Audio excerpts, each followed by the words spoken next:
j'ai gagné quand même une âme. Ou peut-être à mon avis que j'étais trop méchant avec lui. Encourager d'abord dans mon sac en tout cas même. On se relie, tout ça lit moi prière et puis c'est bon et on s'est changé de numéro entre Yé et Nanga. Oui, on peut s'appeler. On doit s'excuser pour la bateau comme na Kanda parce que c'était une conférence de presse qui était à 70%, 60% en Swahili. Bateau va comprendre bien tes propos Nanga on doit s'excuser auprès de bango ce qu'on a yelelo. On doit voir cet enfant-là comme notre enfant. Et s'il y a une erreur, on doit lui pardonner toujours. On ne va pas tuer un élément important de notre pays pour le donner aux Rwandais. Parce qu'il a parlé quelque chose, peut-être que ça n'a pas marché pour beaucoup de gens. Moi, je crois qu'on doit faire des concessions pour essayer un peu de lui pardonner et de le remettre en place. Tu as été franc, tu as défendu ta cause, mais tout tenir les rigueurs trottés. Pour Azamouana d'abord. Alors, lui, il n'a pas cet aperçu-là. Lui, il a trouvé du côté musical, peuple les anango, problème T, Kagamene Boutala, problème. Yé Aza, Mouana Goma. Akat Sara, Badouake Nanaton, Rwanda, Baosa, donc, pour Naye, Rwanda, Gabnan, Boutala, problème T. Il n'a pas assez de grands conseillers, il n'a pas tout autour de lui la vision politique, il ne maîtrise pas beaucoup d'argent.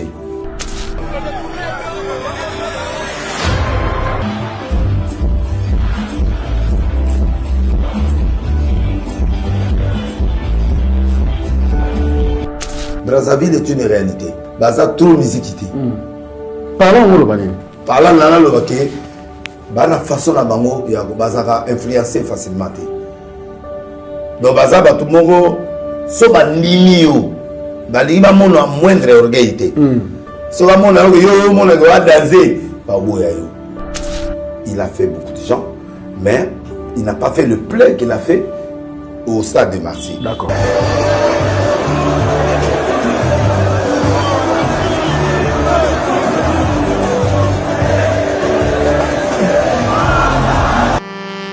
C&C Service Fret. Pour envoyer vos colis à Kinshasa, Matadi a un prix défiant toute concurrence. Une seule agence maritime, C&C Service Fret. En France, 23 rue Anatole France, 94 400 Vitry-sur-Seine. Référence SK Exotique. À Kinshasa, immeuble Beaumaillé Musique, 2 rue des Avocats, Limité, 1er rue, Funa. Référence en face de l'église du pasteur Wallo. Les départs se font 2 fois par mois par container. Paris-Kinshasa, Paris-Matadi. L'enlèvement se fait à votre domicile en France. C&C Service Fret. Au Tietembe, au Moniango. Qui a dit que Bandoule Kozonga te chez Djonga? Chez Djonga 3, à Zongeli, base naye, na Paris, Oyo, Yesika Bozalaki Kolia, Komelape Koyoka Ndoule na niveau ya 2 fois te boyebake, bilenge zongi na Paris na niveau ya Kosakana te. Chez Djonga 3, awa, chaque week-end, bilenge zongi ya Ndoule, à partir ya le 17 février 2023, ouverture officielle, ya Bandoule, Bokozwa, chaque vendredi, Suzuki Luzubu, 4x4 grands chanteurs de mon pays, à partir il y a 20h jusqu'à l'aube. Pe samedi, Bokozwa CNN Alligator, Nabaninga tout, awa, Bokosepe la jolie kitoko. À partir il y a 20h jusqu'à l'aube. Pe dimanche sombele soukabisanga, Bokozwa Nokolias, Emile alias de Mingongo, la voix qui cloche, et Longona Wenge, Poussana Tovanda, en matinée live, Oyo Ekobanda, à partir à 18h, tina minuit. Kasi, tunanga inini, kaka ceux qui aimaient la CBC, Mbalamoko Night Club, to boîte et fungwami, à partir il y a minuit. Ti ba 5h avec DJ Bobo. Oyo akosepeli sabino na bandule pe na ambiance ya kitoko. Malolo. Oui frère, Babi Djonga. Futur. Hein? Nous te reçons la 50 boîtes. La Katakin, c'est Djonga. Chez Djonga Twanga Nantaba, Ezwami na adresse Oyo, Noisy les Sec, Nassime McDonald, numéro 25, chemin de Grou, 93 130, Ozamo Bimba. Chez Djonga Twanga Nantaba, Yangonde Zali mo boko ya ambiance, na kati ya Paris, pe na France mo Bimba. Bana Guine, Bana Dar es Salaam, Bana Poto, Bana Mokili Mobimba, CTF Moko, Afrique Info avec Franck Semaï, Yandankala, Twende. X-Bass, Marandura, Franck Semaï. Excellent fidèle internaute, bonjour et bienvenue et je vous souhaite un excellent début des semaines à chacun et à tous. Merci à vous tous pour la confiance et la fidélité. Très heureux de vous savoir nombreux. Alors, je reviens chez vous dans le cadre de cette émission Face à Franck. Bien sûr, une émission que vous aimez tant. Merci pour ça. D'ailleurs, pour vos réactions, je suis très content. Et puis, nous souhaitons un heureux rétablissement bien sûr à notre sponsor Fabrice Kitanvo qui est un peu souffrant, prompt rétablissement à lui. Merci également à nos partenaires en commençant par l'espace Parc de Prince ici à Kinshasa dans la commune de Kasavubu sur l'avenue Chikapa numéro 26C.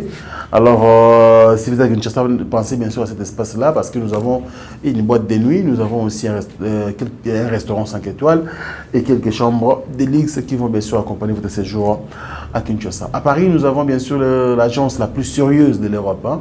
C'est l'agence WFS avec Diesola et Papizola sur 31 rue Marcadet Poissonnier à la place Château Rouge en plein Paris. Donc dès que vous êtes à la place Château Rouge, demandez où est-ce que je peux voir Diesola. Vous aurez bien sûr à le retrouver facilement. Et puis voilà. Pour finir, nous avons le restaurant Djonga 3 à Noisy-le-Sec actuellement.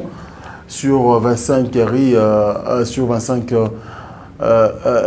rue Avenue des Kourou, pardon, bien sûr à Paris 93. Donc rendez-vous là-bas bien sûr pour vous faire plaisir avec Suzuki Luzubu chaque vendredi, Cyril Alligator chaque samedi et puis Emile Alès de Migongo chaque dimanche. Sur ce plateau, il nous revient fraîchement des États-Unis d'Amérique. Là où il a passé bien sûr un séjour de travail et de repos. Donc il est à Kinshasa. Comprenez bien qu'il s'agit de l'homme de Dieu, le prophète des nations, Denis Lessi, votre prophète bien-aimé. Merci à vous. Azalangaya toujours frais.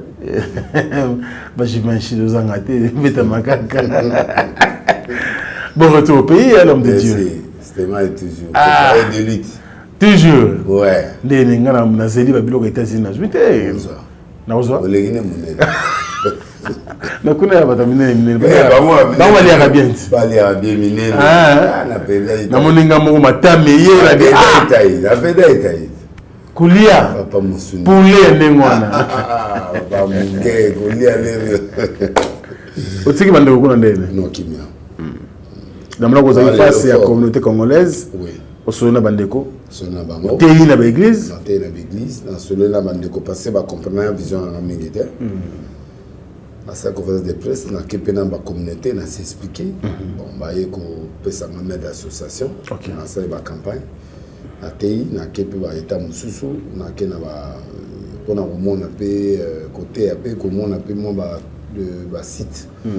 Nakenagi kotala ba site ya Batuna Dallas la kepe na place CNN et Banda formule la Coca-Cola ske Banda ndako ya Martin Luther King place Havana place Aprecha na mona vidéo wana oui na tombe na place Akufa la place Aprecha histoire munene ya monde oui donc na linga na mona mo histoire wana ando ya maté moi je crois que Amérique c'est le top.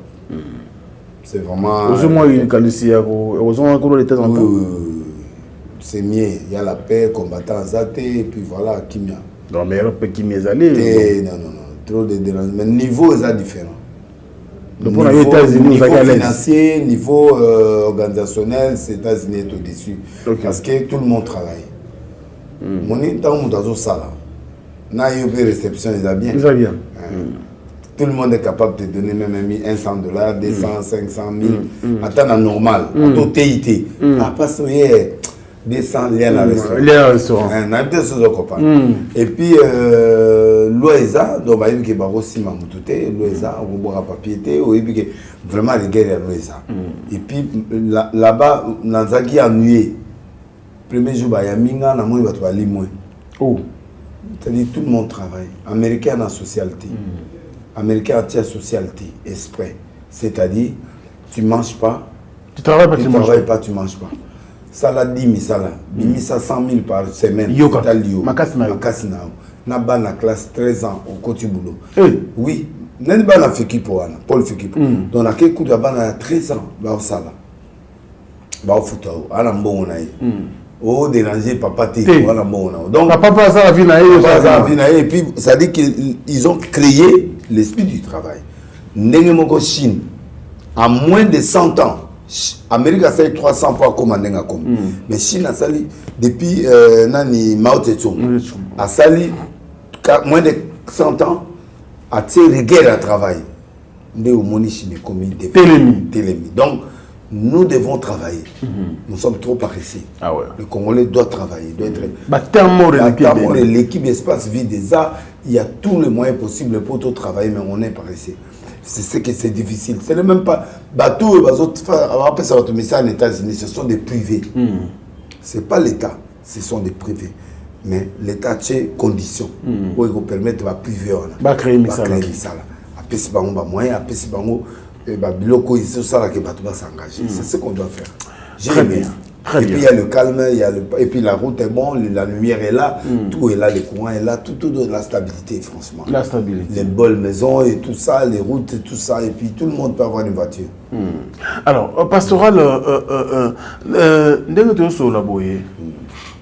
en parlant de Chine, on a renchérir dans Malobanayo, Mokonzamboka a été Chine.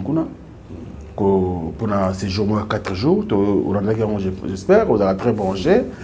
Vous retenez un séjour à Ce qui est important dans ce séjour à chef de l'État, ce qui est important dans ce séjour à chef de l'État, Era Kabila n'a les restes et c'est là qu'il y a une entreprise qui venait collaborer avec le gouvernement. Mais maintenant, là, le chef d'État a dit non, il faut revisiter le corps. Oh, tout ça, il y a des Chinois, il y a des entreprises chinoises, mon père des alliés belés. À qui est traité dans le gouvernement. État. On est tout traité de privé à l'État. État. Et puis, missionnaire et mon développement. Missionnaire et mon makambo isolé kanamboka. Et ça, c'est très bien. Et puis, Yemoka qui a tali, quel genre de développement à moins de 100 ans? Parce que les Américains, c'est 300 ans, les Européens peuvent aller. Mais les Chinois, à partir du communisme, moins de 100 ans, a trouvé développement et à haut niveau dans divers domaines. Alors, missionnaire le rôle monde, il a parlé avec le gouvernement, il a signé un contrat, et puis il va revoir, c'est très important. Et les lots, non, tout le monde en a américain, tout le monde en a européen, mais maintenant, tous autres travaillent dans l'américain, dans l'européen, mais il y a quel domaine où vous êtes capable d'aider les gens? Ou armée, ou bouée, ou formé, ou militaire, ou bouée. Mais, sauf que j'avais regretté au chef de l'État, il fallait amener quand même monsieur l'hydrocarbure. Il fallait amener Didi Boudimbo. Parce que là-bas, il y a beaucoup d'hydrocarbures et là, il fallait collaborer. Beaucoup des entreprises pétrolières. Mais il fallait accompagner. C'est là que Dieu vous dit et ministre de la pêche et l'élevage. Parce que Bambisi, Chinois, ça n'a kwanga. Donc, il est fort. Bon, il faut que l'on la Chine. Non, dans lobby, Bazam Makasi, na pêche, dans l'élevage.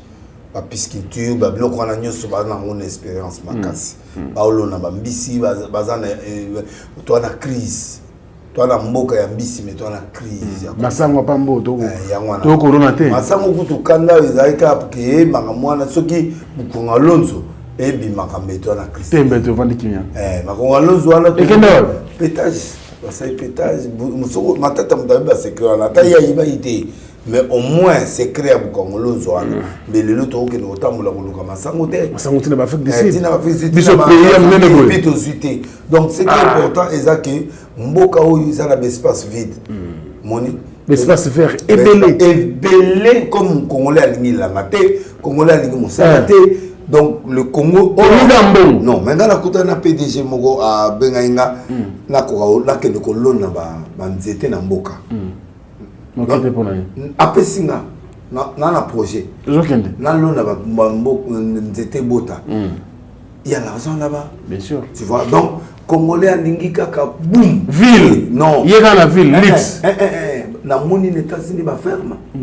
Donc on a regretté du sous agriculture na agriculture ministre agriculture. Atikalaki. Kuna ils ont une agriculture industrielle. Bah ça vraiment bah milliards de personnes. Mais quand même la vie est pas vivre. Donc moi je crois que les trois là et donc comme on a regretté président Atikalaki administratoire. Mais le reste c'est là bien joué. Les trois là, l'hydrocarbure. Après il y a aussi un problème des fois je reçois beaucoup qui te font le problème de la RDC, c'est aussi l'identité spirituelle. Ouais, on n'a pas une identité spirituelle. Oui, on est éparpillé. Oui. Quel Dieu prier et comment les prier. Voilà. Au moins, il y a des ça va jeter. Bouddha ou bien Bouddhisme.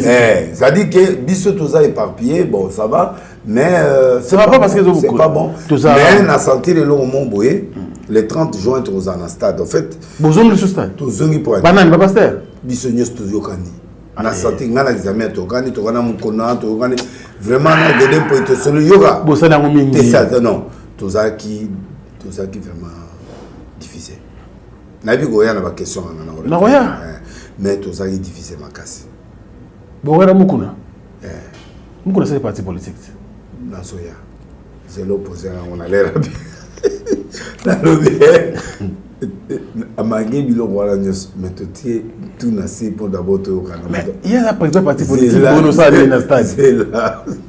Boutique président tranquille pas ça lugar. Peuple rien.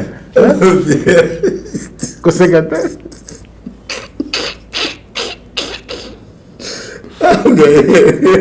Dans le bibo c'est compliqué là. OK. Bisognoso. Réunion Moïse Kuna, Moussa Nanzamo, Kuna, de l'électricité et tout ça, base habité, à nécessaire. Bino Bozalelo, Moutassa, Bilo, on a pas de l'électricité.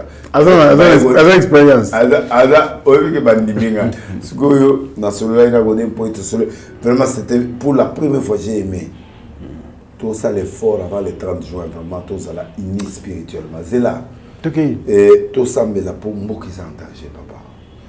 Bokana biso makili zota boko tika tuluka ba jeune pasteur pardon bino bo fanda na pasteur zana mu limanga mwanzambe te pasteur te mokonza mboka omoni ila oazui na ngi boka sango te pardon bino boya kala problème na bino belé il y a des pasteurs oyo ba iba na bango te me bana bango je crois qu'il est temps de comment très sérieux et plutôt comment ini et donc mboma biso unité spirituelle unité toujours au kutaneza ya mbongo mais to kende mbalo unité spirituelle sans mbongo nous travaillons d'accord to kende sans mbongo d'accord et to kende ba service à mokondizo na biso ata karibira bozwa te non tous en besoin en côté to lingi to sangana vraiment to lukatata pour l'intérêt à peuple je souffrir pour l'intérêt na biso moko tout tika na mbongo mbongo likibiso mbongo kureza te maizate donc tout le quand même tout kinata makolo tout yata na stade c'est très bien tout confirmer tout le la tata pour na pays tout fukama na président wana tout fukama na yani ngani nzambe bino ndo zo embrier yango na lobi mbalo na moni moi changement makasi na moni vraiment pour ngana koti bandi mangate bakoti côté il y a déjà un effort mais après pour créer un bremate pour so ba côté sur boye et naza sumuta conflit avant le 30 de Yesu soir paix na tika gani logo moko ya recadrage soki mutanga bima mais en tout cas la paix j'en ai maintenant depuis na aux États-Unis Nathalie travaille na tina so makelele ya batute mboka wana musala na ok lengi dimanche mokili ndenge yaki na église ça dit na travailler pendant une semaine mais na moni mokili na yeke lengi merci na peuple congolais au bassin en confiance travail na yeke logo mona sepe na ngote na église à télé image faut pas tenir sur simba comme makolo non ça c'est ça on appelle ça tu vois un modérateur c'est le patron du culte alobi boyi papa yi kolayi que nous retient offrande dans sa makola papa sima kusima les alliés idolâtrie. C'est-à-dire il vient chercher le Dieu de Denis. Denis n'est pas Dieu, mais Denis a un Dieu. Le respect qu'il porte, il s'agit lui devant Dieu, pas devant moi, devant le Dieu de Denis. Tant moi Simbi il croit au miracle, quelque chose. Et c'est pas que dans quelqu'un bango et non non, moi je suis pas Dieu, je suis serviteur de Dieu. Ngaina bango to nzambe moko nzamba Denis. Ba yeko fuka manibulation nzamba Denis. Mais bah reconnaître que Moutoyo en colonie bisquezoniate avec Dieu là, nous aussi nous voulons aller. C'est dans ce sens-là, de récupérer par la foi. Mais je ne peux pas, on ne peut pas m'adorer, je ne suis pas Dieu. Donc, non, je ne suis pas Dieu. Quel que soit le niveau de puissance que je peux avoir, je ne suis pas Dieu. Parce que Moutoyo autant la dénilé. A déçu pour naza berère mais Moutoyo autant la nzambe nanga na RRT nde bazo lukande nzambe nanga donc nde to émission to na comment on dit Afrique Info mais l'idée d'Afrique Info est ça yo donc pour message dans les cas il faut qu'on a autour en communion c'est un peu dans ce sens là donc vraiment tout ça m'a dit écoutez bateau on a chaque jour avant dia bateau s'aimer c'est une culture n'importe dans un offrande mongona ezala ça dit mutu tamoye afuka mili boso tata nae abinzame na ti offrande li pambulu ezana kati église ngana sali nazwa c'est question de foi mais des gens qui voient ça scandalise certaines personnes mais n'est pas éclairci bateau comprendre je crois que tu vas comprendre ça allait très bien alors Mokondamboka je crois donc n'est na lobagi hydrocarbures Boudimou na pêche na agriculture il fallait baser là on a regretté qu'il n'y ait pas président mais le reste moi je trouve que le président fait un bon travail et il a fait vraiment un bon déplacement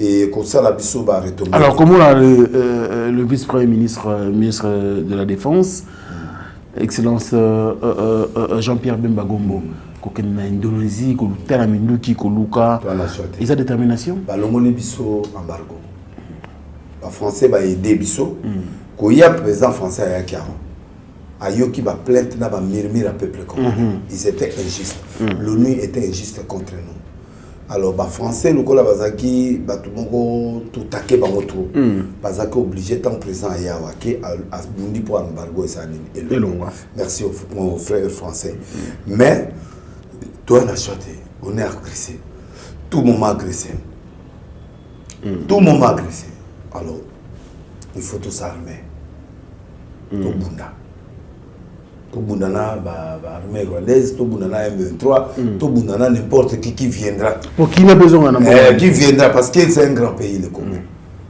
moni Chine et ça mboka mo za l'armée mo puissante ntemeka ngote te baba milliard yo no mekaneni obomi o abimi obomi o ya sekiso babati azemi nde bazaka 3 milliards ou 2 milliards so bati ezemi moko bakomi mamu fadi 4 milliards donc baza fort et puis va se développer peut ba comme musika à part peut-être le communisme na bango mais le reste ils sont forts très économiquement ils sont forts donc bref na moni bisika président Tambola na salinga somme que vraiment même na américain et du point de vue infrastructure azo banga ta pays monté donc moi je crois que nous sommes obligés de faire des efforts alors il faut payer le Congo Minduki Penezala, il y a Sozala bien armé. Indonésie, pas makasi ya na Minduki. Oui, tout travailler na bango, tout nous doit soutenir biso pour ba ya kosaka na bisoté.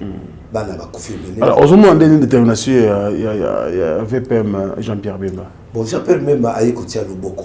Il était à la rébellion à Simara Minduku parce que à mon avis il avait besoin moketele. Alors, lokola a yebi Congo, Aibi passe à Congo. M23 et l'homme qui a à déranger. Moi, je à côté à Bédi Sophie Mono. Donc c'était un bon choix du chef de l'État. Bon, oui, il a fait un bon choix. Il a fait un bon choix parce que c'est un homme très décisif. C'est un homme très décisif. Et puis, au moment où il a candidat de cabinet, il ne change pas d'objectif. Vrai ou faux, il a article l'État Samsane, justice Samsane, mais il y a d'abord détermination pour Namboka. Donc, tout ça, la confiance, tout ça, la confiance, c'est un gars qui est très, très déterminé, je crois que baluka biso minduki super baluka biso ba arme lourd pour permettre Congo soit abima na ngoya Mobutu ya kala ya Mobutu ya suka ya kala ou wana donc esonga. Et je crois que ça va nous donner la valeur au niveau africain. Ça va nous donner la valeur au niveau d'Afrique, c'est très important. Alors, on a suivi quand même en parlant de la guerre de l'Est, et surtout contre le Rwanda. Et on a suivi aujourd'hui quand même sur Bossolo TV, l'artiste Inosbi, qui était bien sûr au sujet de beaucoup de polémiques concernant sa conférence de presse qu'il a tenue à Goma. Il y a le bac qui pense clairement qu'en tout cas, ceux qui sont payés, qui habitent en Rwanda, je suis libre et je suis prêt. Parce que je n'ai aucun problème avec le peuple rwandais. À propos, on a live, TikTok. En tout cas, les Congolais étaient énervés par rapport à ça. Et l'artiste est revenu aujourd'hui dans les médias pour essayer d'expliquer, de porter un peu de l'éclairage sur cette affaire. Tant qu'homme de Dieu, un leader d'opinion, à propos, on a une explication. Bon, nous avons deux options. La première partie, il y avait la coopération. La coopération. Entre le Rwanda et la Bissau. Le président Fati tentait que bon, tout travailler. Qui est à la nous payons tout le monde, vous travaillez, vous raffinez, tout qui est en vente, vous brûlez les clients, et vous minérez, tout qui est vous voulez vous soutenir. Le Rwanda n'a pas voulu. Quand on parle du Rwanda, c'est Kagame et son gouvernement. Oui. Le peuple rwandais, baza n'a qu'à ta dictature. Il y a des gens qui sont pour Kagame, mais il y a des gens qui ne sont pas pour Kagame. Par peur, moi, il va manifester. Exact. Très bien. Donc, ça dit que dans Rwanda, le concept pouvait se jouer parce qu'on était un peu en coopération. Alors, Anglo, tout comme il est là, ils ont dit que la guerre est déclarée. Kagame a dit il veut couper le Congo. Et c'est clair, déclaré par notre président qu'on est en guerre contre eux. Et le M23 qui est le bras, il y a Rwanda où a venu avancer Bissau pour baya obote la Bissau mabele. Et tomber mabé inos na ba dire na yi. Et tomber mabé par rapport na air où to comme na ba comment on appelle état de siège et qu'il y a vraiment la guerre. Donc le peuple normal faut pas silika par rapport à oui, parce que dans le premier temps pourquoi pas mon inos. Le pays, dans la période où il n'y avait pas la guerre. Il y avait des attaques antérieures, mais dans la minute où il y avait la coopération qui était encore là. Mais là, il y a maintenant l'état de siège, il y a maintenant la guerre qui est consommée, les gens sont en train de mourir. Alors, lui, dans l'idée, il y a un musicien. Bana Kivu, n'engage tous en Brazil, tout cas ça va toquer dans la coopération. Donc, bah qu'il n'a rappelé mon Okatsiko, mon Kiki, OK Rwanda aux Zombi. Dans le cadre Wana, il voulait aller dans ce cadre-là et voir que non, la Bilo il faut gouvernement traiter, bisoter. Biso entre peuples, bien. D'accord. Mais ce message n'a pas marché chez les nationalistes congolais qui ont trouvé que le peuple est mort. Alors quand tu appuies ça, c'est que tu es contre le pays. C'est pourquoi on l'a taxé des Rwandais. Mais intention na Nagoma, bakati sarati. Na tongo. Okati na tonde to. Rwanda mosala na Congo. Donc ne peut okati Brazza na tongo na poko songi na. Ndeto zaki. Nde ba na mentalité na c'est pas un grand garçon, c'est un jeune. Malgré poids il y a leadership et ali mais c'est un jeune. Et dans sens wana ndé à lobby en tant qu'homme d'affaires, en tant que tout tenir na rigueur. Tout tenir rigueur de poids moi et puis non seulement moi mais un musicien. Abandi Mouké, do mon nenga banana 12 ans. Elle a 12 ans. C'est vrai, on peut pas tenir rigueur. Nelso to monde là en tant que nationaliste, yé aza moi na Goma. Akati Sara, badouate na ton na Rwanda ba osala na poko. Donc pour na Rwanda na na problème té. Problème or moi personnellement na comprendre de passer na mais à quel point à satisfaire yote? Point à satisfaire parce que va donner des idées différentes. Donner à l'ibossu à Robeta et Zaki qui les guerre à Kala. Mais pour le moment, on était en coopératif. En coopération, pardon. Mais là maintenant, il y a la guerre. Là maintenant, Kagame a déclaré la guerre. Là maintenant, Kagame est devenu agresseur en affirmant que j'ai besoin du territoire. Au Liban, le territoire, oh, c'est le roi Baudouin.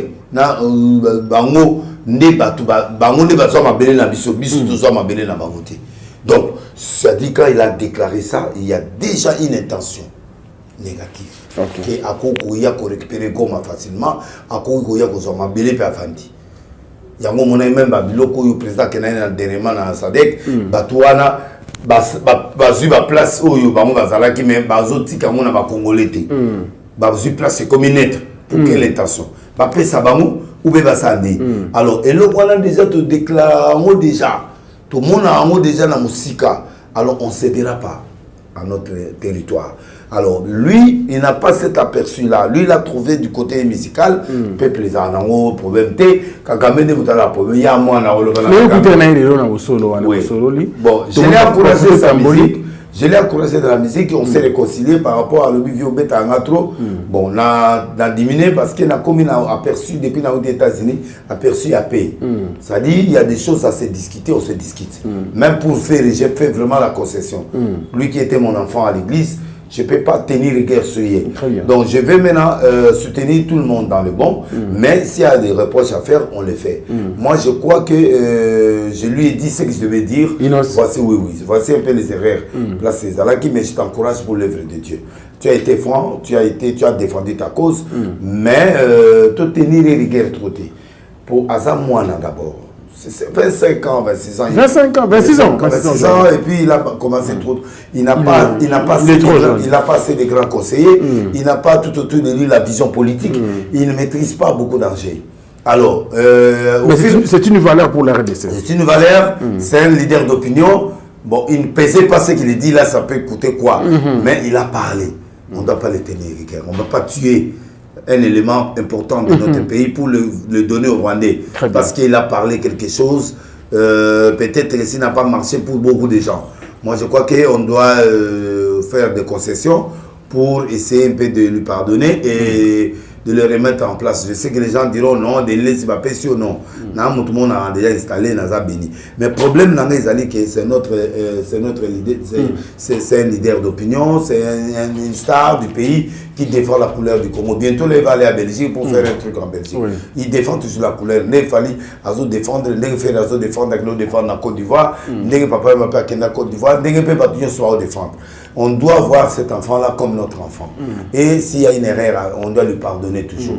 Et il y a des choses, au fur et à mesure, il faut il faut un leader, avant que nous fassions la conférence de presse, il faut demander l'opinion des communications. Les spécialistes en communication, il faut tout préparer le pot et le actuel, c'était difficile pour les Congolais à accepter que moi, que je peux aller jouer le concert. Même là, Lélo, là, le pasteur, moi, dans Rwanda, le plus grand pasteur, le grand pasteur à Rwanda, c'est un Congolais, mais Lélo, moyen que de côté et ça parce que dans les mêmes baguines tout ça les front pour permettre tout ça la pression na président rwandais na gouvernement na eba céder pour ceux qui est facilement on cède. Donc c'est dans ce sens là que Inos n'a pas pris considération. Donc mais tout tenir les quantités, c'est notre frère, il n'est pas rwandais, on connaît ses parents, il a eu l'aîné, on connaît là où il est. Dans ma tombe, on a simaki, donc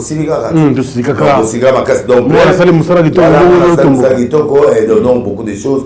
Il y a beaucoup de lobby, il y a moins de lignes à soutenir, moi c'est et nga soutenir, na soutenir mais na date fanatique arrive. Yo, vous allez moto soutenir mingi grand frère là mais n'a pas l'ingako et j'ai tout sololi tout sali moi prière et puis c'est bon et on s'est changé de numéro entre nanga oui on numéro non ça oui on peut s'appeler na nande connait ça la clip wana et na c'est qu'on a participé à la clip comme le HB oui HB a participé pena moi le bazar Prince Baloumé le manager oui Prince a été malade après ça a été ouais malade donc bref j'ai gagné quand même une âme peut-être à mon avis que j'étais trop méchant avec lui non on a aperçu mon gros OK pour battre belé au moni bazar sacrifié pour ba moninga na linga fali o ande konanga na go wa na falité il est toujours là. Je le soutiens toujours. Et mais puis, tu n'es pas contre les autres? Non, je ne suis pas contre les autres. Bon, na ipsake l'émission au mona na beta qui menazara bongo fondi manga naza muta bongo kaka tout ça et puis tout ça même Kofi je moi benganga tout ninga ah parce yango nini fallait à saloni après ça nenge loté mais ezara nengera to sala ka même quand Ferdinand Roger a reproché Gango. Donc, j'aime Fali, j'aime sa musique, je me retrouve, mais cela ne m'empêche pas que je puisse accepter Inos, d'accepter Ferré, d'accepter tous les autres là. Bande comme ça, bah, une impression, ma bessunga, bolon l'impression. J'aime Fali, je soutiens Fali, mais je dois vous accepter aussi, vous tous, au nom de Dieu que je sers. Donc, moi, vous parlez de Fali quand même. Il a joué à Brazzaville. Oui. Au stade Alphonse Massamba Débat, le samedi dernier, 27 mai. Oui. Au moment qui prestation bon, les gens parlent de Piaka, non. Brazzaville est une réalité. Naza parmi bateau basala ba brina Brazza. OK. À part Coutinho, deuxième ezanga.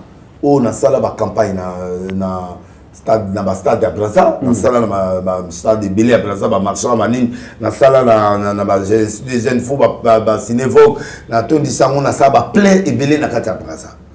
Mais les Brazzavillois ne sont pas comme nous. Okay. Brazzavillois, peuple angolais, Gabon, baza trop intelligente, baza fort, baza trop musiquité. Parlons au Lobanin. Parlons dans le Lobaké, bana façon na bango ya baza influencer facilement. Donc baza batu mongo so ba nimio, ba liba mono a moindre orgueillité. So ba mono yo mono ga danser. Ça c'est un. Deux, baza trop musiquité. Musique fado ya bisoté. Et baza bilo on a bango balinga. Et baza trop esprit ya ba français. Donc ndenge mon ngande ba beta na ba France wala mindele ba ya ibelete ndenge mon kopi baza au moins la musique net ba gims. Ba monde bilo on a bango balinga net ba wana. Ya bisoté. Té, net musique ba gims balinga ngo. D'accord. Baza batuna bango o ba kota bango. Ça dit bah la mentalité où il y a biso Congo, biso na Côte d'Ivoire, na Cameroun, toi na même tempérament. D'accord. Mais Brazza, Gabon, Angola, baza na philosophie mususu. Au moins le président français, ba Congolais, à Brazza, ba yo na mina ba Angolais, ba yo mina ba nani ba Gabonais. Et ce qu'il fallait faire c'est l'espoir pour na Brazza. D'accord. Ça dit à Tony Sibakade, Nassima c'est normal, la musique est bilée même à donner à l'idée. Nombreux y a sali na Brazza, personne n'a fait ça. Nombreux y a sali. Même à Pasteur, na stade Douana, à Tony Sabongote. Il a fait beaucoup de gens, mais il n'a pas fait le plein qu'il a fait au stade de Marseille. D'accord. Parce que la philosophie est différente.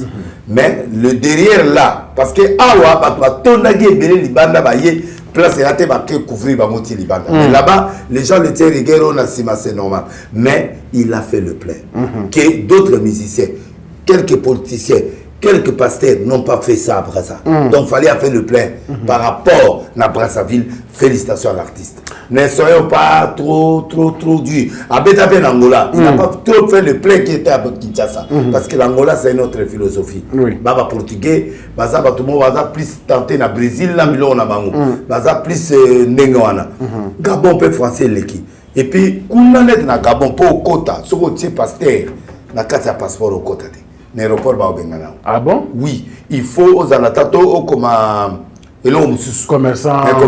Mais si on veut bakangi aux hôtels, net bateau ya comme le wabiso bo ba refoulé. Donc il faut organisation na bango kuna ya ba pasteur, ban limayo kota en tant que pasteur. C'est-à-dire ils sont pas trop musique.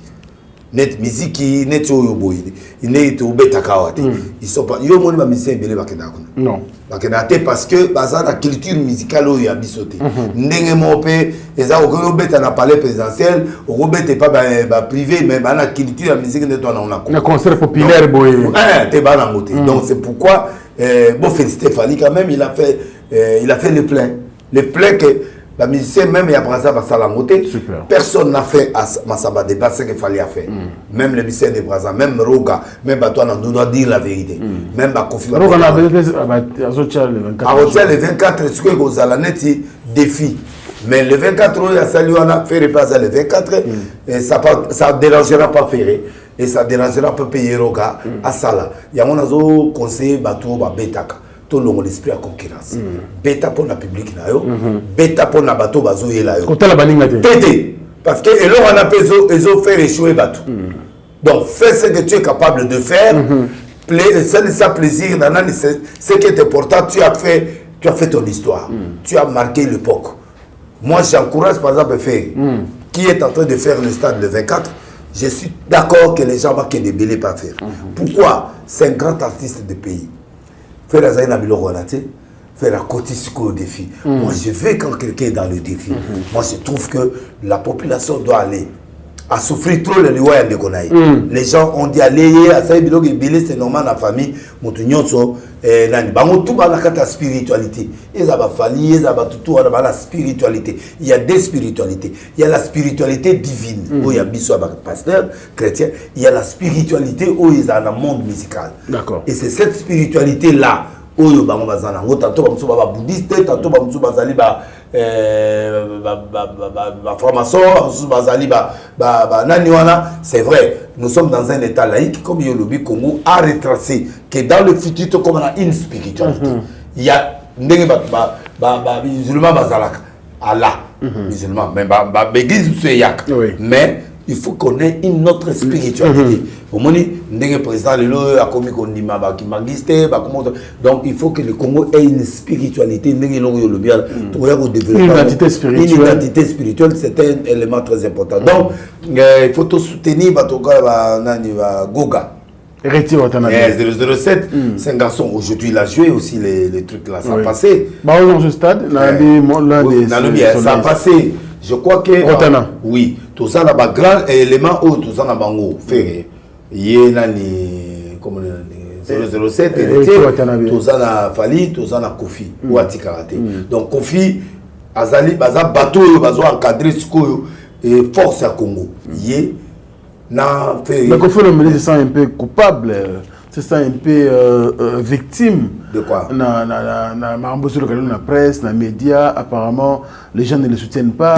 Kofi problème na ezali. Kofi au moins le roi fallait attaquer Suki. Fallait pas comment chef coutumier. Comment il presse Kofi pas qu'à sali Suki, à sali à moi après Fally. À ça Suki ba toi mon on est provocation. A comme pe nani akiko zoye logo la roi ya comme roi comme kindo akiko soleil pouvoir ya Côte d'Ivoire. Azu kindo ki ablibanda ozomona. Donc sikoyo kindo ba invité ba pesi bokonzi. Akobo ya ndenge bazo akate. Bazo te pona nini? Bokonzi libanda papa kindo ki mukolo pesa liboma. Non mais ça va introniser roi. Na lobby boye. Et fait à Boutou. Quand c'est mon bengi spiritualité musicale, Kofi ozana pouvoir na mboga na yo ba kopeso ngo awa. Ako kipeta ça. Te asengite. Oh, asengite kura sengaki. Na le biaki. Bango ba honorer a manifester te. Ba bengi se yako fêter 47e anniversaire carrière na yo awa. A manifester te. Non. Tokanga yokanga bien. Toujours kana pété. Ayebi Kofi bien. Ndeye boye bien. Mutuna biso Kofi toujours ba le bien. Ici, na mosala osali na Congo. Obeti ba stade, obeti ba stade pas du peuple, malembe, osali makambo bela minene. Biso na Cameroun, to moni ki non. Ozo mériter belé. Yaka to honorer yo. Biloko cessé. Voilà to bengo biloko cessé. Okoboye au Cameroun? Non, non, Kenete. Na vozoate, na kenosa campagne na Cameroun, na vozogindo ki Cameroun te. Mais c'est une bonne chose aussi pour lui. Et ça l'est bien consolé au moins. Mais au moins, comme ils sont d'accord, oui. Na batunaï, parce que le tout le temps. Oui. Comme on a n'est pas tout le temps. Congolais n'a Kofi, papa. aucune fête au Congo où la musique a Kofi Beta. Comme ta papa, ce qu'il y a des musiques où il pète à la fête. Kofi. Ton matato qui t'a tout ça black tea. Kofi est dans toutes les fêtes du monde entier là où il y a un Congolais. Et puis balinga kai. Parce que ce balinga Kofi te me balanda kai. Kofi problème na dérange comment muke zaka façon na réagir biloko na mike za nango o biso spectateur na ba défaut nango. Mais Kofi dans le vrai sens le Congolais l'aime. Ce que Kofi a sa capricité na balinga ye. Au moins ce que Congolais la qui sera bolingo te. Biso yo se tuzaka tout monde a net balinga biso te. On se comprend. Quelques chanteurs ba manifestaka. On va le montrer. Mais les gens qui t'aiment, ils sont nombreux, Kofi. Je te parle de ça aujourd'hui. Sache que le Congo, c'est le Congo, c'est ton pays, Kofi. On t'aime beaucoup. Moi, personnellement, je t'aime. Et tous les gens qui t'aiment, tout le monde écrit. Il y a des gens qui t'aiment, mais qui ne crient pas. Mais il y a des gens qui t'aiment pas. Il y a mon kéwana, des bazokanga. Nous avons ça l'impression qu'il y a des gens. Parce que même Brazzaville, ce n'est pas l'unité. Ouais. Il faut baligner. Donc moi je crois, bon on a l'impression on a des moments que ça na Congo. Tout le monde bato libanda. To comme ça bato libanda koleka. Mundele mongo soka ya ataza mundele, azo mabala ata 100. Ataza chômeur. Vous comprenez? Mon paya nyonso na Congo a un respect. L'église tout va paya ba respect, va la plein. Parce que bato a confiance à libanda. Alors balinga le tengama tout ça il faut tout bada kolinga ba artiste na biso, ba passer na biso, en aimant aussi les autres. Alors le Cabo U Arena le lo falia U Arena. Paris la Défense Arena. Autour de ça. Il fallait autour de ça. U Arena est l'esprit à Paris. Wana is a net Congo. Autour de ça. Tu répètes Kofi Abia Robeta, il n'y a pas de problème. À Tchadat, tu vas comprendre. À Tchabeta, il n'y a pas de problème. Problème, tout ça, ils ont dit que le drapeau congolais est respecté ailleurs. C'est tout ce que nous demandons. Mais le reste, bon, Kofi a l'impression que c'est non. Bah, plein de belé, ça là où il y a qui nous salons les bandes. Tony sa martyr, qui est martyr, stade moins dans la Côte d'Ivoire, où il est qui martyr, où il y a Tony sa kunati. Donc Congolais a l'ingakio, n'engo Tony sa qui a l'ingakao. Proposé bango babilo na bango bien. Mais quand c'est que manifestation carrière le igaboy abu ça ni azala été a poni les bandes tout tezwa. Moi si na isa Congo. Faut comprendre. La éviter ce Congo mutazo mi makaye les bandes ni bandes. Soko Angola kuna tikaye. Non, il y a ça le programme na Congo pour après metanga mambo ya sala. Azoya. Okinga. Azoya. Na la kana na. Mais c'est Pondo. Il y a des Pondo. Il y a des qui a confié le midi. Mais Pondo, il y a des Cindy, il y a des Beni Makam. Bon, il y a des Beni. Non, normal, annoncé sur la Non. Est-ce que Kofi a ça le bas la TV que Cindy a massiné? Officiellement, pour Ngaï, Tissiko, vous pouvez tout dire dans le numéro. Donc, on a Kofi et moi, le baquet. Mais qui n'a pas lobby à Madame Cindy Libisoti. Na komo na Sindina mama leki na yaya ya Kofi ou leki ya Kofi etalingati. Ngai monoko ya Kofi azara kilo. Kofi abanga mutu. Est-ce que tant on ma photo? Et na otuna. Je ne comprends pas les autres. Biz ata nduma to pesa. Ah, ngana mukile na pesa nduma biz. Obosana benga epesheri. Olobi? Obosana ngote. Oh. Non mais oso comme créature atikati. La lobby est comme créature atika. Mais nana kende pas ndumate. Atomona musapi. Mais problème toujours le bala biswa. Que yo Kofi akopia biz ba jif pe ba pesa biz. Ba tuyo ba tia mande fois kata baba pia ba biz après qu'il. Siko wale le belo. Kofi ye moko. Kilo ngoni na na ngona munoko aye bisa biso ke moi c'est. Mais ba geste golo ba ko. Toboy. Il faut le balayer. N'a mon colère le Wakesini.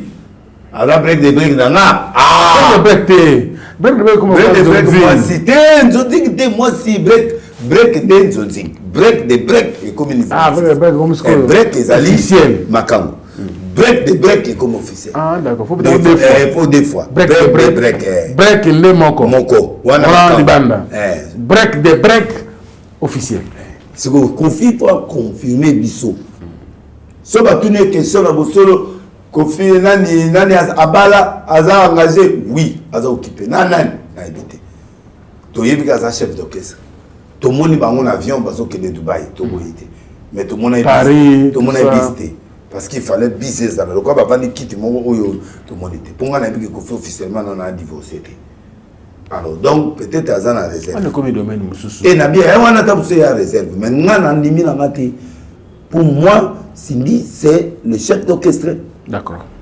Ok, je crois que le service na yemoko quadra koramani Kofi Olomide ayo kimbela na yo tout le monde communiquer officiel. Est-ce que va faire communication ba balingani?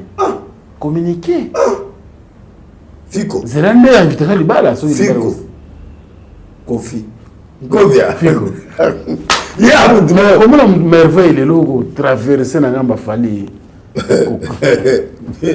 Africain Gami. Africain Gami. Bon, au moins la minute où à moi dessus la éviter le monde où il y a musique là monde à mirmi. So on me content OK. So bon la minute où tu est-ce que ce money politicien ou une des personnes qui n'a pas payé après azungi des personnes au pouvoir les autres. Ça dit congolais ça a l'identité. Congolais là na mai. Ako me fa ipupa. C'est la partie moi qui m'a côté pouvoir ba du nyotso mon les deux personnes au long. Mais ça m'a révélé à mon remplacer Fati après ba mandat nyotso. Bandi susu. Ouais. Après ba mandat Fati nyotso. Ndo remplacer na. Ouais mutu mo. Man. Ah loba Nzamba Nzamba mbasta kenda. Kana boy. Nazi kombo na Nzamba pesi ofele. Yuzo lokolia. Oui. Boye Kofi voyage. Vous l'avez reçu gratuitement. Voyage Kofi ils ont fait. Voyage fallu au fêler tout ça va dire c'était. Hein? Donc écoute. Nzamba. Et à moi longa na vandeli. Une exclusivité. Ah bah vanda kasi. Au bon na la raison. Moi la muke. Beta mukamba. Moi la muke. Moi muke. Politicien. Mais c'est tout le cash. Nani? Un news secret? T'es dans le bâti. Après ça, il y a indice. Mais quoi, la moto a pu mener naït. Voilà moi, naïm wote. T'es. Oui, bah. Na l'élite, on a pas pesé quand on a l'élite, mais il y a une mise. Ragène. Mais Erwana, ma bleu va payer aussi là comme Mukolo. Pour vous poser, nous sommes là comme des Mikolo, 60 ans après. Il y a une opposition? T'es. Na gouvernement na évité mais azagène na gouvernement na évité on a évité la pièce non mais en tout cas deuxième mandat à Fati il a confirmé oui il va passer ça m'a confirmé mais marche opposition on est soldé bon au fait congolais tout ça sous besoin maquinaté tout ça a besoin élection ça en décembre va préparer élection. Parce que non, Katumbi a dit pourquoi Zanaki. Katumbi c'est un grand leader. Autre n'y était. Mais il y a un problème. Au moment où Nani Mafa Nengaza a dit que calcul au moment où il y a 4 ans, il y a Azarana Matata. L'autre là, Azana ou Kasai. C'est ça. C'est ça. Parce qu'il faut ce soit LP à Yawana.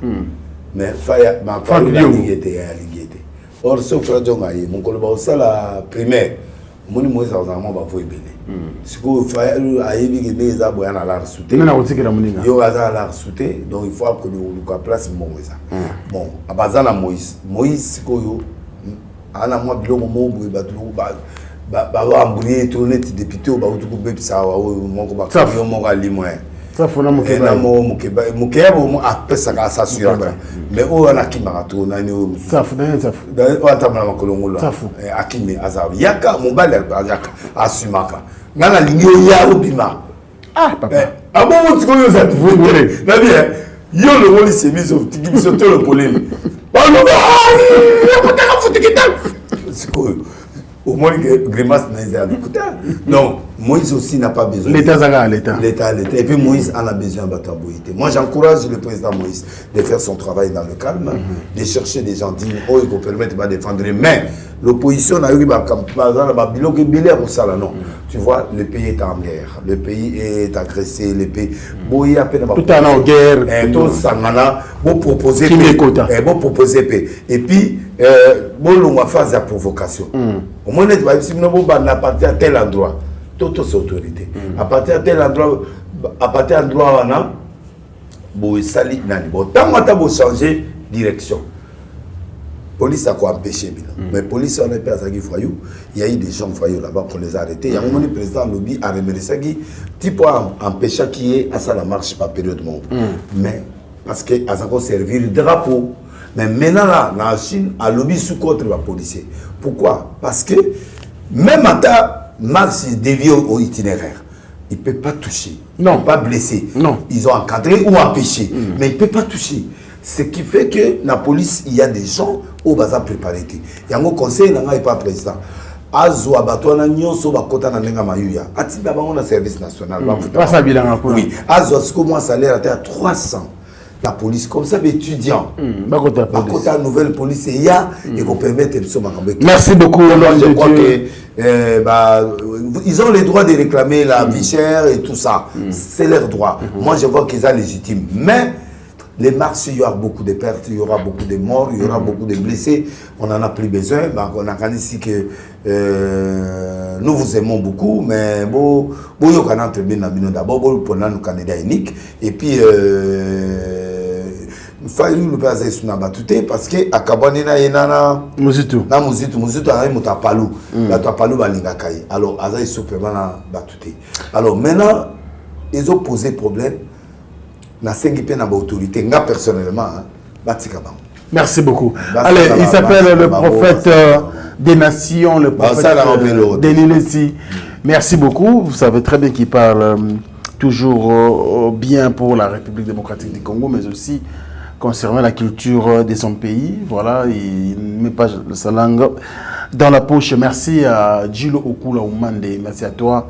Merci également à Germaine Kisungu. Aujourd'hui, je sais que Marambozo est très bien depuis Lucerne. Merci à toi. Merci ko la première dame de Lausanne. Moté ma père Nabisogo Belisha, ma parent Ridge.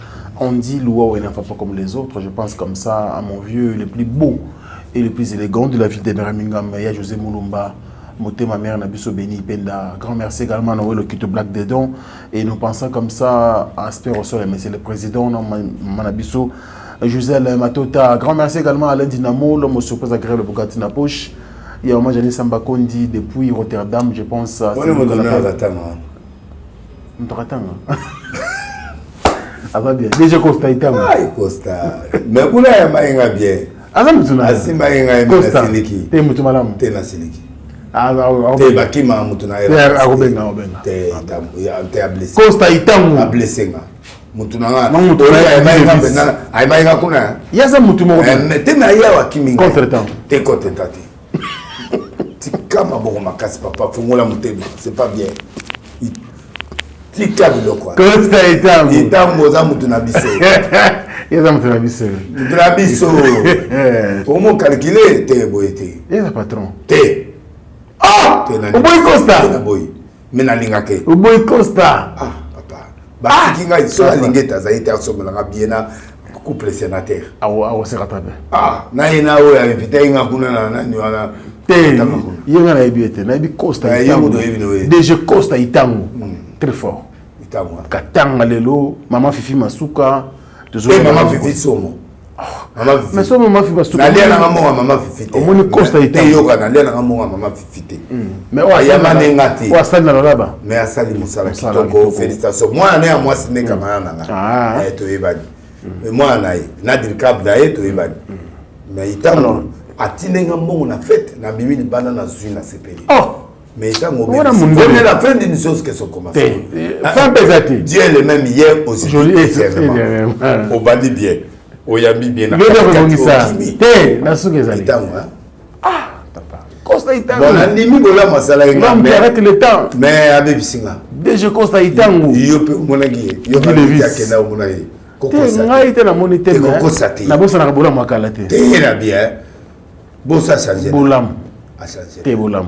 kokanisaka kala kokanisa bolamu te fukanisaka bolamu moto asali bolamu ya kala oyo okanaki te d'accord okomi boye ya ndengisi yo te ma simplicité te akozwanga na aéroport mais jipe ye monene tout ça range ya malili itambolisa yango na liso asongi na bi chauffeur konde bato babengai nga bayosilika yanga tia un hôtel moi mystique mais bolamu wana compliqué akiminga poil te contretemps kini mboka pétage oyebi Costa itango réparer pétage aza compliqué bon à réparer déjà Costa itango à réparer muté mama chati zile ta à réparer ya mère na bio chati itango te na otanga te mama chati mobali na yo yebisa ya salinga mabe autant mère et ça lui bien merci beaucoup à ceux là qui nous soutiennent vous êtes belé il y a Jules de Kando et pour vous Zabé Abdon et Tina oui famille Finini bazana matanga famille Finini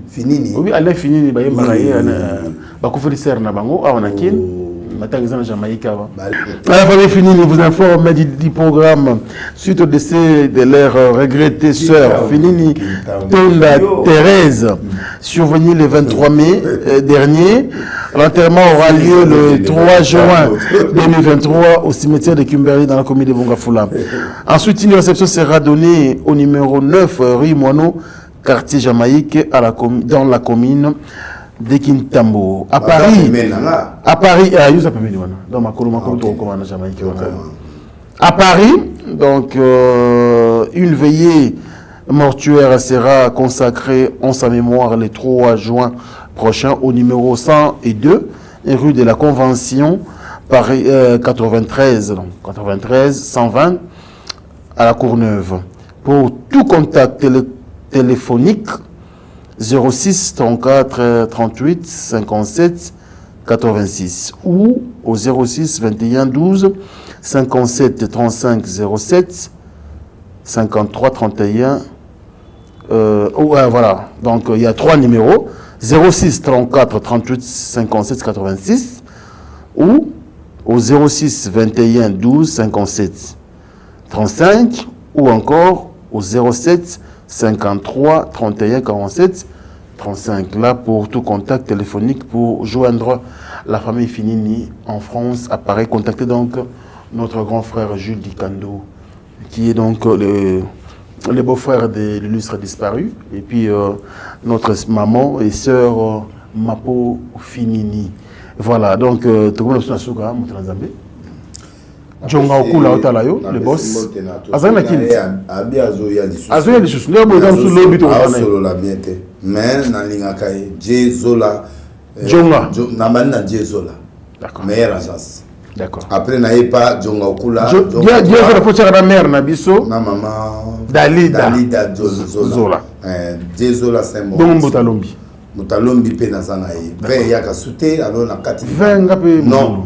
Na Djonga, Damout, na biso, tondimi. Alobi Azoya et moi solo. Djonga 3. Na baki libango, landa une émission solo. Na baki Djonga 3. Na PC Mbote. Jeff Dadi le Teta. Na PC Mbote. Docteur Jeff Ndjadi le Teta, donc de Dieu. Teta, oui. Avec Wilika et vrai. Misalande, Paul Fipiko, FBT. Misalande, Boke Narotika Mongo Kuna. Na pesi Didier Boutimbu, le ministre de l'Éducation. Agence Nanga A, na Victoire. Na Victoire, Boke Wana, Boke Narotika. Agence FBT, Misalande. Saribino place avant na Mboka. Dans Victoire quoi? Asominda ko avant d'ici, non. C'est un homme organisé, Moutabo Ebotika. Au pesi 3 millions na yo, et Bokende. Ce qui est athée, a eu ce Kanga Moutema. Dans 3 jours, bon. Donc, Bokende pas na ye botika bambongo na bino ayamenga kitoko papa na mona kinda fokenga tike na yebu first class ti na komi ba yozanga na aéroport ba yamenga connecter nga na ba tubile donc vraiment c'est na wanga nité affirmatif voilà affirmatif Abdou Etina le DG il y a pardon il y a DG ba reconduire wana ndeko na ngai cousin nga Paul Fiki pour Misalande. Il y a un mo eloko. Paul Fiki pour aller à Kanandemi. Paul Fiki pour pauvre. Tu es à pauvreté mais Paul Fiki pour au président parti. Il y a ça nous sommes congolais. Au président parti. Fait l'agence monnaie et tout ça. Oui, il fait plus comme ma casse. Oh yo. T'as là tu vas jouer ça à la victoire. Aliaka. Paul Fegipo. Ah, tika na tiki papa. Na mete. L'oreille du chef. Je vous donne le téta, merci Willy Kaembe. Vrai. Willy Kaembe, mais Jeff faisait le téta qui pète. Bamna na bande ko sala musala. Willy Kaembe zo. Ma fille Masuka, pardon. Tu peux se mbote. Na awa na tie ab. Bona na oze la moi loko pozo ma. Moi loko. Mais pozo moi loko il faut nani. Dans on a téta monté. Tant vraiment tous un problème en négociation donc on sera là. La pèse de rare cas sur mon modèle, la pèse de modèle. Et puis, la pèse. Général Sylvano Kassongo. Sylvano Kassongo. Vous savez qui quoi? Et la pèse conseil spécial à Moïse Katoumi modèle. Oui, il est bien. Escadé là. Salomon Escadé là. La pèse présent Moïse modèle. Les charmants. Moi, d'accord. Marié à nos positions. Et monsieur Sili, la pèse va les signer son modèle. Nous avons David Lessi. Moi, avec émission. Émission qui tombe. Merci. Moi, on a tout formé. Alors, on bien. Tout tient la ligne. En tout cas, David Lessi. Oui. Et puis, il est discipliné, il est respectueux. Non. Oui. Moi, il a mon soutien. Sur les pabons d'Imaé, Arche de Noé, Giza Msonyoso. Mais tu es Arche. Yo paiement au tiki musala sala. Musala batika ate. Ngambo ya rakati. Batika. Papa na zongelia. No boulot zongi. Depuis na aux États-Unis. Travail. Mercredi, jeudi na yoana dimanche plein. Donc lengue. Donc na zongeli musala. Miracle penza. Non papa. Comme maman tenait dans vie, ça me fait mal. La ligne c'était. La ligne on ça va ça là et moi et bien ça. D'accord. Et quand on a tkana comme la message mon plan B. Plan B. Nini. Plan B zali magamunyo so oyo yo sa beret et memi yo ta so kufa benza ma sauver nga sa Joseph Oleba Boumai a memi na destin mususu pour comme premier ministre. Donc moi je crois qu'il y a chacun de nous a un plan B. Yo mo ko plan B. Nga mo na côté plan B lisusu. Pour se répartir. Canada pienga 6 album et bima au monité nani teaser na ba fiche le retour des jours après donc t to pas ça sous date d'accord tout la première affiche et puis le reste c'est ça même Moussa Lagnon sont très bien Moussa Lessini. Alors Hélène Pro on est ensemble mon frère on est ensemble merci donc voilà bateau na ngai na roya na wato na atala yo za initiateur to bananga na yo album wana to bananze maliboso na yo to composer en tilelo bateau zela en fait merci aussi cette émission to tiki beaucoup de paiement merci d'accord to zonga l'habitude to pesi maman mère na biso na parler bambote belé maman Tina Lessi en tout cas respect maman parce que na saluer vraiment ministre de l'information Patrick Mouyaya mwana malamu na pesi honorable Pembote na directeur na cabinet Mbote ouais puis que nzonde kanga maki ba pire nga même bakanga mais na réglé amour c'est bon nzonde ozonga merci zambe vraiment pambola ministre wana so salama merci beaucoup alors merci à vous également chers amis fidèles internautes pour la confiance et la fidélité. C'était là donc l'émission Face à Franck qui a reçu pour vous le prophète des nations, l'homme de face B. Au copie pour le mot qui est pas grave. On a bien été. Ouais, on va pas le mot qui est non. Papa dit et on a mission, où est la vision? Quasi vision là. Plan B, n'a face des plans. Ah, plan B. Il face B, mais n'a plan B. Plan B. Merci. Si vous avez aimé cette émission, dites merci à Merveille Mampouya et Gino Massampo, Bazawana donc. Gino Massampo na Merveille Mampouya. Bah on doit ça, Moussa qui toque qui est bien. Prophète merci. Tout dans un restaurant chez Madame F Nabandal. Pendant mois vie nous. Des vins samedi de Nanaoya. On a Molika Yabou, ici la mungu bien parce que le mois maqué na bato qui ça bio tout les amis il y a qui tout monsieur Botami allez merci merci à vous et à la prochaine au revoir. C&C Service Fret.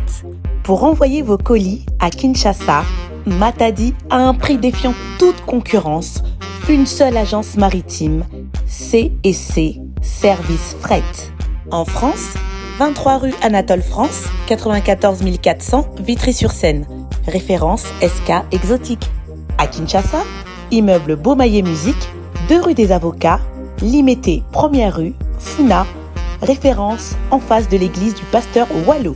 Les départs se font 2 fois par mois par container. Paris, Kinshasa, Paris, Matadi.